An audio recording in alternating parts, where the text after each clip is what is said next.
আসসালামু আলাইকুম রহমতুল্লাহি ওয়া বারাকাতুহু। এক ভাই আমাকে প্রশ্ন করেছেন, ইন্টারনেটে বা সোশ্যাল মিডিয়ার মাধ্যমে কোনো সংবাদ জানা মাত্রই সেটা বিশ্বাস করা বা শেয়ার করা যাবে কিনা, ইসলাম এক্ষেত্রে কি বলে। আমি উত্তরে বলবো, কোনো সংবাদ লোক মারফত বা ইন্টারনেটে বা সোশ্যাল মিডিয়ার মাধ্যমে শোনা মাত্রই সেটা বিশ্বাস করা এবং শেয়ার করা বৈধ হবে না, যতক্ষণ না সেই সংবাদের ব্যাপারে আপনি যাচাই বাছাই না করবেন। মহান আল্লাহ রব্বুল আলামিন পবিত্র কালামুল্লাহ শরীফের ভিতরে এ প্রসঙ্গে আয়াতে কারিমা নাজিল করেছেন। আউযু বিল্লাহি মিনাশ শাইতানির রাজীম।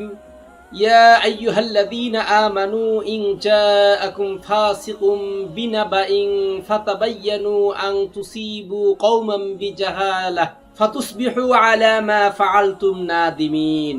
বাংলা অর্থ, হে মুমিনগণ, যখন তোমাদের কাছে কোনো একজন পাপাচারী, কোনো একজন ফাসিক লোক কোনো সংবাদ নিয়ে আসে, তবে অবশ্যই তোমরা তা যাচাই করো, যেন তোমরা অজ্ঞতাবশত কোনো সম্প্রদায়ের, কোনো কওমের, কোনো জাতির ক্ষতি না করে বসো।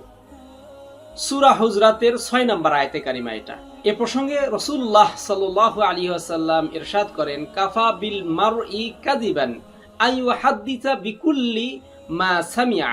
বাংলা অর্থ, কোনো ব্যক্তির মিথ্যাবাদী হওয়ার জন্য এতটুকুই যথেষ্ট, যেই সংবাদ তুমি শুনবে ওই সংবাদ যাচাই না করেই অন্যের কাছে পৌঁছে দেওয়া। এই হাদিসের অংশটা কালেক্ট করা হয়েছে সহিহ মুসলিম শরীফের ৫ নম্বর হাদিস থেকে। আমি সমসাময়িক বিষয় সবসময় উদাহরণ দিয়ে থাকি। কোনো ছবির ক্যাপশন বা ফেসবুকে কোনো পোস্ট দেখে যাচাই করা ছাড়াই সেটা শেয়ার করলে সমাজে বা রাষ্ট্রের মধ্যে বিশৃঙ্খলা সৃষ্টি হয়।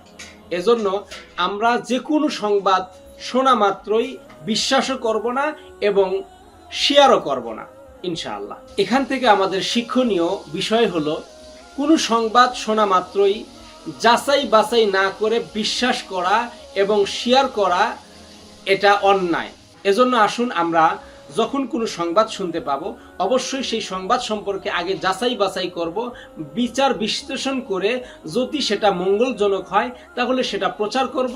আর যদি দেখি যে কোনো কওমের বা কোনো জাতির বা কোনো সম্প্রদায়ের এর দ্বারা অপমানিত হবে, অপদস্থ হবে বা বিশৃঙ্খলা সৃষ্টি হবে, তাহলে এই সংবাদ থেকে আমরা বিরত থাকব। এই সংবাদ কখনোই শেয়ার করব না বা বিশ্বাস করব না।